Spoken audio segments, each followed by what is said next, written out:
Halo pemirsa TVRI, salam bangga buatan Indonesia. Wah, senang sekali nih kita berdua dapat kembali hadir menjumpai Anda untuk menyajikan sejumlah informasi tentang keindahan, keragaman, dan juga kria dan wastra buatan anak bangsa. Ya, kali ini mengangkat tentang tas anyaman rotan yang elegan dan permata lokal yang sukses di mancanegara. Betul sekali Andin, selain itu juga nanti kita akan menghadirkan sejumlah informasi tentang teknologi cetak 3 dimensi yang mendorong perkembangan industri kreatif di tanah air. Kali ini bersama saya Anggi DJ. Dan saya Andin Wijaya, inilah Bangga Buatan Indonesia.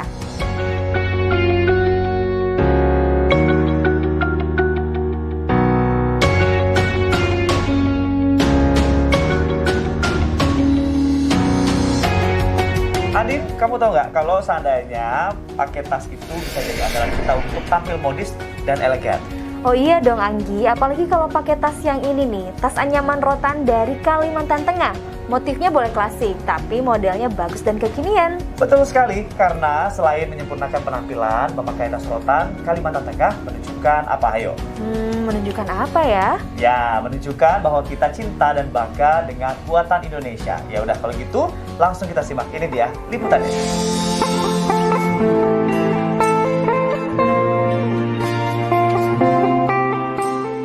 Sejak dulu, leluhur bangsa Indonesia sudah terkenal dengan keahliannya dalam menganyam rotan menjadi tas yang digunakan untuk membawa muatan barang.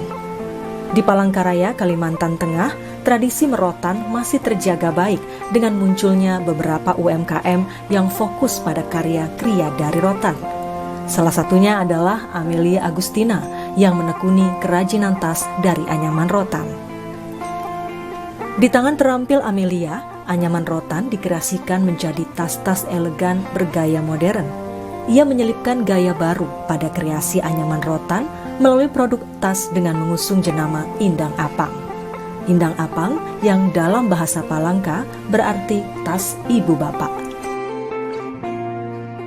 Kalau kita spesialis membuat tas ini yang tadi saya bilang tahun 2018 saya mulai jahit yang buat saya pakai. Kemudian yang saya jual, memang saya launching banyak itu tahun 2019. Awalnya dari tikar peninggalan dari orang tua saya almarhum. Itu papa saya kan meninggal, terus dia mengumpulkan tikar banyak. Karena biasanya dia suka bantu nenek-nenek yang datang ke rumah buat ngantarin hasil karyanya. Terus lama-lama tuh ngumpul di belakang pintu aja. Nah, setelah dia meninggal, kita lihat peninggalan dia ini daripada numpuk dijadiin apa. Terus kata ibu saya, dia bilang coba dijadiin barang. Kemudian karena saya suka jalan-jalan, pertama kali saya bikin itu saya bikin ransel. Nah, jadi setelah bikin ransel ternyata ada teman yang mau. Nah, itu awal mulanya. Desain tas rotan Indang Apang sangat unik karena mengingatkan kita dengan pola anyaman tradisional milik masyarakat Borneo yang dikenal dengan suku Dayak. Ornamen klasik ini didapatkan dari proses menganyam dan pewarnaan rotan yang cukup rumit. Amelia memperoleh anyaman rotan dari 5 mitra yang memasok anyamannya dari perajin di pelosok kampung-kampung di Kalimantan Tengah. Para perajinnya kebanyakan adalah perempuan yang menjadikan kemampuan menganyam sebagai pekerjaan sampingan. Kami mengkreasikan pada awal itu sesuai dengan permintaan dari konsumen. Karena kan awalnya terjun di usaha rotan ini kita nggak tahu nih tren yang lagi di masyarakat sedang ini itu apa. Tapi karena pertama yang ransel tadi kan karena custom dari teman-teman. Kemudian untuk yang model yang lain tuh kami ajukan nih ke sosmed kami mau bikin apa. Kami terima pesanan custom. Nah, di situ kami akhirnya tahu selera masyarakat seperti apa. Awalnya kan saya bikin dari bahan sintetis aja. Ternyata lama-kelamaan ada yang request bikin dari kain. Kemudian setelah kain request lagi bikinnya agak sedikit mewah, bikinnya dari kulit asli. Nah, seperti itu. Amelia memadukan kulit dengan anyaman rotan klasik yang didesain menyerupai tas-tas tangan pada umumnya, sehingga memberikan kesan tas yang modern dan kekinian. Tas rotan Indang Apang juga dianyam dengan rapat dan halus agar nyaman saat dibawa kemanapun. Karena itu, setiap kali produksi, tas rotan buatan Amelia seringkali habis dibeli orang, apalagi untuk varian dompetnya. Bahkan tas Indang Apang pernah dipesan sampai ke luar negeri. Hingga kini, Indang Apang yang didirikan Amelia sudah menciptakan puluhan model aksesoris dari anyaman rotan. Ada dompet pria atau wanita, tas tangan, gantungan kunci, serta dompet kartu dan tempat paspor. Amelia berharap keberadaan usaha tas rotannya dapat meningkatkan kesejahteraan masyarakat sekitar.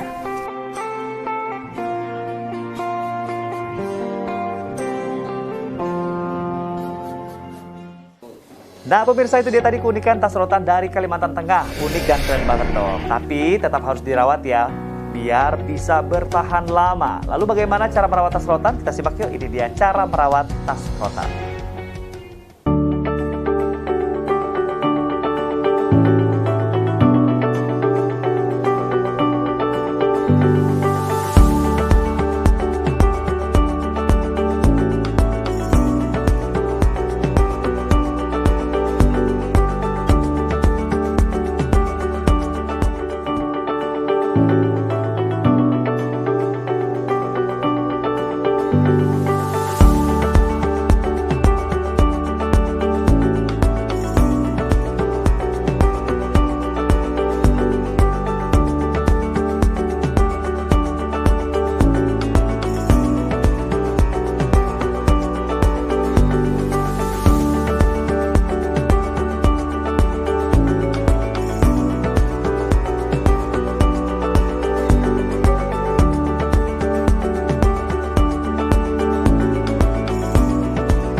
Sejumlah informasi kreatif dan menarik lainnya masih akan hadir sesaat lagi. Tetaplah bersama kami di Bangga Buatan Indonesia.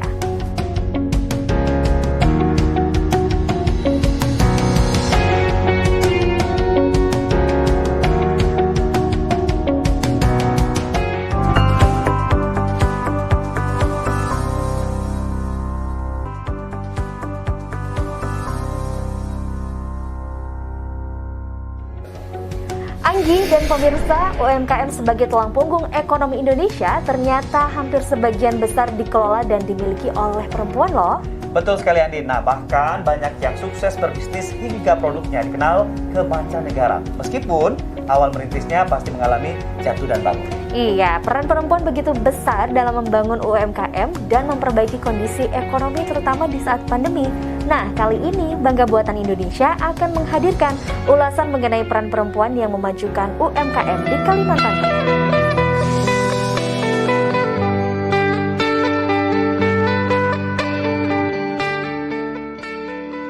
UMKM di Kalimantan Tengah yang terus tumbuh dan menggeliat tentu tak bisa lepas dari sosok perempuan-perempuan hebat yang menjadi roda penggeraknya. Sebut saja beragam jenis batik dengan motif khas Kalimantan Tengah hingga berbagai bentuk anyaman dari rotan yang mendominasi tren fashion di bumi Tambun Sungai ini dikreasikan oleh para perempuan. Niang, Paramita, dan Amelia adalah orang asli suku Dayak yang bertekad untuk terus menjaga warisan budaya di Kalimantan Tengah melalui berbagai karya, yakni batik dan anyaman rotan.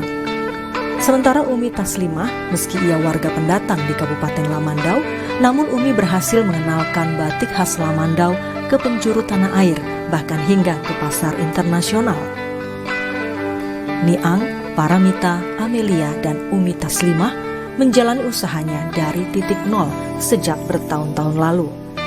Dengan tekad kuat dan jeli melihat peluang serta memanfaatkan potensi alam yang ada, kini mereka telah berhasil memetik buah dari apa yang ditanam.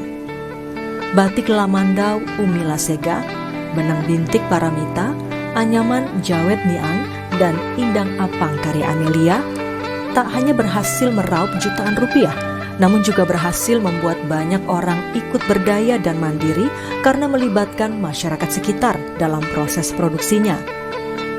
Segala yang dilakukan oleh Niang, Paramita, Amelia, dan Umi Taslimah adalah upaya untuk ikut memajukan UMKM Indonesia. Semangat ini sejalan dengan apa yang disampaikan pemerintah bahwa keterlibatan perempuan pada UMKM memberikan dampak baik bagi sektor ekonomi dan sosial karena selain ikut membantu pemulihan ekonomi di masa pandemi, perempuan penggerak UMKM juga kerap melibatkan masyarakat sekitarnya untuk ikut mandiri dan berdaya bersama.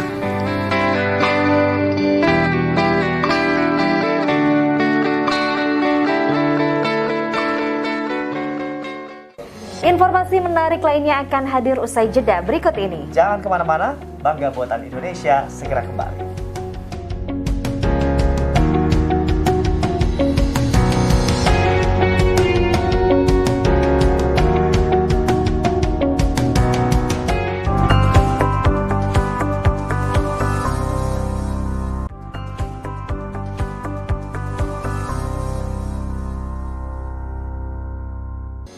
Nah Andin, kamu pasti suka banget sama perhiasan kan? Iya Anggi, kau tahu sih apalagi nih Anggi yang unik-unik dan khas Indonesia pastinya. Nah betul banget Andin, liputan kita yang satu ini pas banget untuk Andin dan juga pemirsa yang suka banget sama perhiasan apalagi khas Indonesia.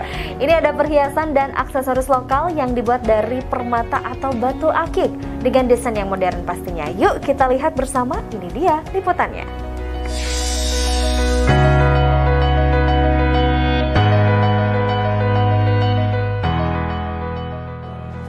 Gemstone atau dikenal dengan permata dan batu akik bagi sebagian orang dianggap sesuatu yang kuno dan terkadang dikaitkan dengan hal-hal yang mistis. Padahal permata atau batu akik sejatinya merupakan kekayaan Nusantara yang menyimpan keindahan dan pesona. Seiring berjalannya waktu, akulturasi budaya membuat citra batu akik berubah. Bahkan kini menjadi tren fashion yang popularitasnya diakui di pasar mancanegara. Tidak hanya cincin, batu akik kini juga dikreasikan menjadi beragam aksesoris. Salah satu perajin permata yang telah lama menekuni bisnis ini adalah Veda. Berawal tahun 2008 saat ia pindah ke Bali dan menemukan berbagai aksesoris unik di sana yang menginspirasinya untuk mencoba membuat beberapa gelang dari batu akik. Siapa sangka ternyata banyak yang tertarik dengan karya hasil tangan terampil Veda. Sebetulnya tidak terlalu sulit, cuma terkadang kalau kita nggak mengerti banget dengan batu, ada yang sintetis, ada yang masakan, gitu. Ada juga yang benar-benar asli gitu. Kita harus jeli untuk memilih batu yang asli atau yang masakan, karena kualitasnya kan akan beda. Untuk mengembangkan usahanya, Veda juga memasarkan karyanya melalui pameran dan juga pasar digital. Berkat keindahan dan keunikan karyanya, mengantarkan aksesoris permata buatan Veda sampai ke pasar mancanegara, di antaranya Australia dan Belanda. Awal mulanya teman saya mau pergi ke satu acara, dia bingung mau pakai apa dengan baju yang dia kenakan. Karena dominan orang Bali itu suka pakai kebaya. Sehingga dia bingung nih mau pakai apa, kayaknya udah biasa nih gitu, pakai yang emas atau silver. Akhirnya saya bilang mau nggak dimodifikasi dengan batu. Oke, apa? Sukanya warna apa? Bajunya warna apa? Terus saya padu-padan dengan itu, dengan batu, dengan pakaiannya, sehingga saya bikin dari situ, dari mulut ke mulut. Akhirnya saya terinspirasi dengan gimana kalau saya buka usaha aja ya. Dari situlah terbentuknya Kurabu. Mengusung jenama Kurabu yang mengandung makna anting dalam bahasa Sunda, Veda berharap karyanya semakin diminati baik di tanah air maupun di mancanegara. Pemirsa, itu tadi liputan mengenai permata atau batu akik buatan lokal Indonesia yang mampu menembus mancanegara. Banyak daerah di tanah air yang dikenal sebagai penghasil permata atau batu akik. Nah, daerah mana sajakah itu? Berikut informasinya untuk Anda.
Andin dan juga pemirsa, kalau ngomongin masalah kreativitas dan karya Indonesia lah tepatnya. Iya betul sekali Anggi. Industri ekonomi kreatif di tanah air saat ini semakin berkembang. Bahkan Indonesia dinilai sebagai salah satu pelopor revolusi industri kreatif dunia. Betul sekali. Nah, selain kreativitas, teknologi juga menjadi salah satu pendorong berkembangnya teknologi dan juga ekonomi kreatif seperti yang satu ini. Waduh, apa tuh Anggi? Nah, ini ada teknologi cetak 3 dimensi atau 3D yang berpotensi semakin mendorong kemajuan ekonomi kreatif Indonesia. Langsung saja yuk, ini dia.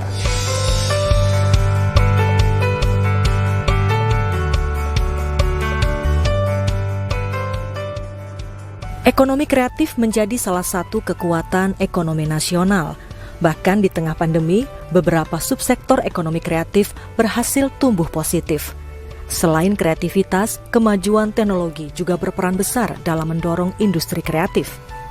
Inovasi produk dan usaha di sektor ekonomi kreatif kini dapat semakin dikembangkan melalui teknologi 3D printing atau pencetakan 3 dimensi.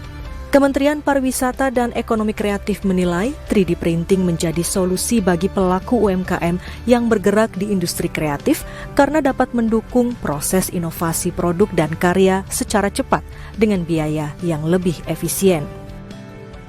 Kehadiran teknologi seperti 3D printing ini akan membantu bagi para pelaku kreatif untuk lebih berkreasi, berinovasi di dalam menghasilkan karya sehingga mampu memiliki produk atau karya yang unggul dan bisa bersaing dengan para pelaku kreatif di negara lain. Iya betul, karena ini kan bisa banyak manfaatnya ya bagi para UMKM, pelaku aircraft, baik itu di dalam showcase, display, merchandising, dan juga bisa dipakai di dalam misalnya dari perfilman, terus animasi, game, bahkan fashion, kriya, kuliner itu bisa pakai ini gitu. Teknologi ini mampu mencetak objek dalam bentuk 3 dimensi. Astragrafia Xprints Indonesia sebagai salah satu pihak yang fokus dalam pengembangan peluang pasar 3D printing optimis. Hadirnya teknologi ini di Indonesia dapat memberikan nilai tambah untuk memperkuat ekosistem industri kreatif. Kita optimis untuk perkembangan dari printer 3D ini karena memang kita coba dengan pendekatan membangun ekosistem dari 3D yang bekerjasama dengan pemerintah, kemudian UMKM, juga partner yang ada di sini supaya bisa bergerak bersama-sama membangun ini. Yang memang menyasarnya mulai dari retail atau kebutuhan UMKM tadi seperti kreatif ini, beberapa mainan dan sebagainya. Kalau dari sisi industri bisa untuk bagian dari part mobil, bahkan sekarang sampai ada beberapa part untuk pesawat dan sebagainya. Kontribusi sektor ekonomi kreatif terhadap perekonomian nasional terus meningkat. Sinergi dan kolaborasi berbagai pihak sangat diperlukan untuk terus mendorong dan memajukan industri ekonomi kreatif di tanah air.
Ya, pemirsa TVRI, demikian Bangga Buatan Indonesia edisi kali ini. Semoga bisa menginspirasi Anda dan juga membangkitkan kecintaan kita terhadap produk lokal buatan IKM dan UKM. Ya, saksikan kembali Bangga Buatan Indonesia persembahan TVRI pekan depan. Maju terus, karya anak bangsa. Kita bangga buatan Indonesia. Sampai jumpa. Bye-bye.